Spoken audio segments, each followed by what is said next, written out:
मेरा नाम अनमोल है। आज मैं आपको अपने बचपन की कहानी सुनाती हूँ कि मेरा बचपन कैसा गुजरा। हो सकता है मेरी कहानी सुनकर आप में से बहुत सारे लोगों की आंखों में आंसू आ जाएं, लेकिन मैं कोशिश करूँगी कि मैं आपको रुलाऊं ना, क्योंकि मेरा बचपन जैसा गुजरा है मैं नहीं चाहती कि किसी का भी बचपन इस तरह गुजरे। जब भी मुझे मेरा बचपन याद आता है मेरा दिल खून के आंसू रोता है। बचपन जो जिंदगी का सबसे खूबसूरत और बेफिक्र दौर होता है। मासूम बातें, बेज़रर शरारतें होती हैं, मगर हम बहन भाइयों का बचपन खौफ और डर के साए में गुजरा। नौ उम्री में जब चेहरे पर मुस्कुराहट, बेफिक्री और एतमाद होता है, हमारे चेहरे मुरझाए हुए होते थे, डरे सहमे हुए होते थे और शख्सियत ही के हम सबकी टूटी फूटी होती थी। ये भी नहीं था कि वालिदैन सुतेले थे, बल्कि हमारे वालिद आतिशफिशा मिजाज के मालिक थे। गुस्से में आग बगोला बने रहते थे।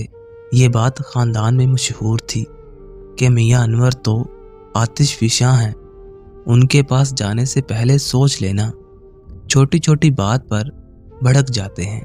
दुख तो ये था कि बात भी मामूली और बेज़रर होती, लेकिन फिर भी हर बात पे भड़क जाते थे।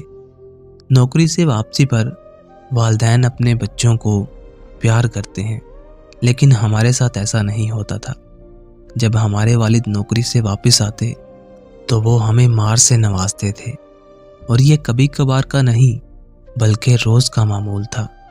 हफ्ते में 4 दिन तो उनका मूड ख़राब रहता था, और ख़राब मूड में वो बेटी या बेटे की तफरीक किए बगैर गालम गलोच करते कि शायद ऐसी गालियाँ कोठे वाली औरतों को भी ना पड़ती हों, और ऐसे इल्ज़ाम लगाते कि इंसान खुदकुशी कर ले। हम सब इतने सहमे हुए रहते थे कि सफाई का एक लफ्ज़ भी ना कह पाते। वालिद ने घर का माहौल अजीब बना रखा था।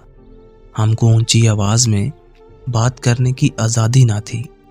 फिल्म, गाने, बाहर की सैरो तफरी तो दूर की बात, हम बहन भाइयों को टीवी पर ड्रामा देखने की भी इजाज़त ना थी।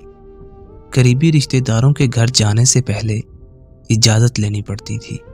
इस कदर घुटन ज़दा माहौल था हमारे घर का। हम बहन भाइयों को दमे की तकलीफ़ हो गई, और हम सब बाप के साए से भी डरते थे।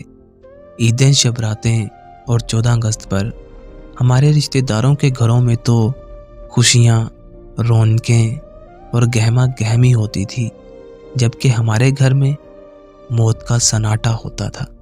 मुझे अच्छी तरह याद है, ईद का दिन था, लेकिन वालिद साहब का मूड बहुत ही ख़राब था। हम बात भी ना कर पाते, जबकि हमारी उम्र की लड़कियां अपने वालिदैन से लाड़ प्यार करती और ईदें लेती। 9 उम्री में हमारी हम उम्र कज़न लड़कियां फैशन करती, पार्लर जाती, सिनेमा देखने जाती। सबके घरों में उस दौर में डिश टीवी लगे हुए थे, जबकि हमारे घर में ऐसा कुछ भी नहीं था। हमें ना तो पार्लर जाने की इजाज़त थी, ना फैशन करने की। हमारा घर एक जिंदान की मानद था, और हम बंद सवर कर जाते भी तो कहाँ जाते। शादी ब्याह के मौके पर भी किसी रिश्तेदार के घर न जाते थे, ईद पर भी किसी के घर न जाते। इसी वजह से हम बच्चियां अपने घर में मैली कुचैली और कमलाई सी रहा करती थीं। होना तो ये चाहिए था कि ख़ानदान के बुजुर्ग मिलकर हमारे वालिद को समझाते और हमारी मदद करते, पर यहाँ तो उल्टा हो गया। ख़ानदान वाले हमसे नफ़रत करने लगे। हमारे घर आना कोई पसंद नहीं करता था। अगर हम किसी के घर मिलने चले जाते तो हम पर जुमले कसे जाते, तंज करते, तजलील करते कि इनके अब्बू तो इन पर शक करते हैं, इन पर पाबंदियां लगाते हैं, ये लोग घर में नहीं बल्कि कैद खाना में रहते हैं। ये अल्फाज हमारी कज़नें जब हमारी क्लास फेलो के सामने इस्तेमाल करती तो हम शर्म से पानी पानी हो जाती। इतना भी ना कह पाती कि ऐसा तो मत कहो। हमारे मुंह में तो जैसे ज़ुबान ही ना थी। अलबत्ता घर आकर खूब रोती कि या अल्लाह हमारा क्या कसूर है? अल्लाह पाक हमारे अब्बू को हदायत दे। सबसे ज़्यादा कमज़ोर किरदार हमारी माँ का था। सब कुछ चुपचाप सहती रहती और कुछ भी ना कर पाती।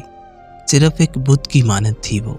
सांस जिस्म में आती जाती थी, मगर जुबान और दिमाग बंद और खामोश थे। अगर कोई मेहमान हमारे घर में आ जाता तो हमारी वालदा की शामत आ जाती। चाहे जितना मर्जी अच्छा खाना पका लें, रोटी ताज़ा भी हो, मगर वालिद कोई ना कोई नुक्स निकाल कर मेहमान के सामने उनको शर्मिंदा कर देते और बाद में कई कई दिनों तक अपनी बीवी को ताने देते रहते। जानबूझकर खाना खराब पकाती हो ना कि मेरी बदनामी हो। वालिदा लाख सफाई देती, मगर वो ना मानते, बल्कि कहते इसी वजह से ख़ानदान के लोग मेरे घर में नहीं आते। यानी सारा कसूर वालदा का होता। हम कमरे में डरे सहमे सब सुन रहे होते। अपनी वालदा की मदद के लिए हम अपने बाप के सामने एक लफ्ज़ भी ना कह पाते। सितम तो ये था कि जो मेहमान हमारे घर में आते थे, जिनकी खातिर अब्बा वालदा से लड़ाई करते थे, उनके घर वालदा या हम में से कोई भी रहने नहीं जाता था। खुदा जाने क्या मसला था उनको कि अपनी बीवी बच्चों को अजियत देखकर खुश होते थे और ज़रा भी एहसास ना करते थे कि हमारे दिल पर क्या गुजरती है। एक दो ख़ानदान की औरतें आकर वालदा के साथ हमदर्दी करती, कहती खुदा जाने तुम्हारा शौहर इतना पत्थर दिल क्यों है, अपने ही बीवी बच्चों का दुश्मन बना रहता है, बच्चों का खून खुशक कर दिया है। बच्चे जवान हो रहे हैं, इस कदर सख्ती और घुटन अच्छी नहीं होती, बच्चे बागी हो जाएंगे। ऐसे माहौल के बच्चे ही तो घर से भाग जाते हैं। इस आदमी ने इस कदर खौफज़दा घर का माहौल बना रखा है। खैर, घर का माहौल जो भी था, दाल रोटी तो चल ही रही थी। शायद कि अब्बा का मिजाज बाहर भी ऐसा ही हो गया था। हमारी बदकिस्मती से उनकी नौकरी भी ख़त्म हो गई और वो घर बैठ के हमारे जो चंद घंटे सुकून के साथ गुजरते थे, अब वो भी ख़त्म हो गए। अब वो हर वक्त अपने साबका मालिक को बुरा भला कहते रहते, बजाय इसके कि वो कोई नौकरी ढूंढते या छोटा सा कोई कारोबार करते। वो अपने मालिक को गालियां निकालते रहते। वालिदा हर वक्त समझाती थी, बच्चे छोटे हैं, पैसों की ज़रूरत है, कोई नौकरी ढूंढ लो या कोई काम शुरू कर लो। मगर ऐसी लड़ाई शुरू करते कि खुदा की पनाह, ऊंची ऊंची आवाज़ में लड़ते, गालियां देते, बर्तन तोड़ते, इतना खौफो हिरास पैदा करते कि हम रोना शुरू कर देते।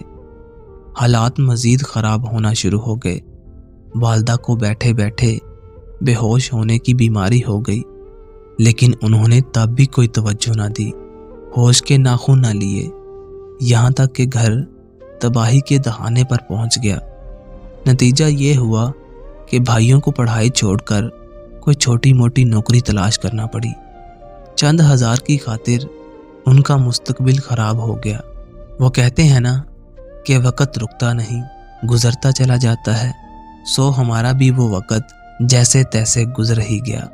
रिश्तेदारों ने ना तो पहले मदद की और ना इस बुरे वक़्त में मदद की, और जो गैर थे उन लोगों की मदद से आगे बढ़े।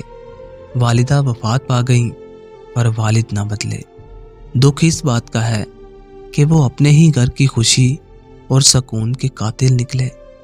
कभी बीवी बच्चों के साथ अच्छा दिन गुजारा ही नहीं था। मेरी माँ एक मुस्कुराहट के लिए तरसती मर गई। हमारे कज़न पढ़ लिख कर अच्छे ओहदों पर नौकरी कर रहे हैं, जबकि लड़कियाँ कोई लेक्चरार है तो कोई डॉक्टर। मगर हम जिंदगी में कोई आला मुकाम ना पा सके, क्योंकि हमारे घर का माहौल पुरसुकून ना था। वालिद अगर हमारी पढ़ाई पर तवज्जो देते, हमारी मदद करते, तो आज हम बहन भाई भी अच्छी नौकरी हासिल कर लेते, पढ़ाई अधूरी न छोड़ते। यही सोचती हूँ तो आज भी दुख की आग में जलने लगती हूँ। फिर भी खुदा का शुक्र अदा करती हूँ कि हम गलत रास्तों पर नहीं गए। हमारे हमसाए हमारी मिसाल देते हैं कि इनका बाप तो इतना संग दिल और जालिम था, लेकिन बच्चे नहीं बिगड़े क्योंकि माँ जो नेक थी। आज भाई कारोबार करते हैं, अच्छा गुजारा हो रहा है। हम बहनों की भी शादी हो गई है, अपने अपने घरों में खुश हैं, लेकिन ये खलच दिल से नहीं जाती। काश हम भी कुछ बन जाते। जब भी मुझे मेरा बचपन याद आता है, दिल खून के आंसू रोता है कि काश हमारे वालिद ऐसे ना होते, काश रिश्तेदार बेहिस ना होते, खुद गर्ज ना होते। बचपन का ज़माना जो सुनहरी होता है, अगर माँ या बाप नॉर्मल इंसान ना हो या नफसियाती मरीज हों, तो उन बच्चों का बचपन भी उनसे रूठ जाता है। जाने ऐसे लोगों को क्यों औलाद की नेमत अता हो जाती है जो औलाद के हकूक़ को समझते ही नहीं। खुदा करे ऐसा बाप किसी का ना हो जैसा कि हमारा था।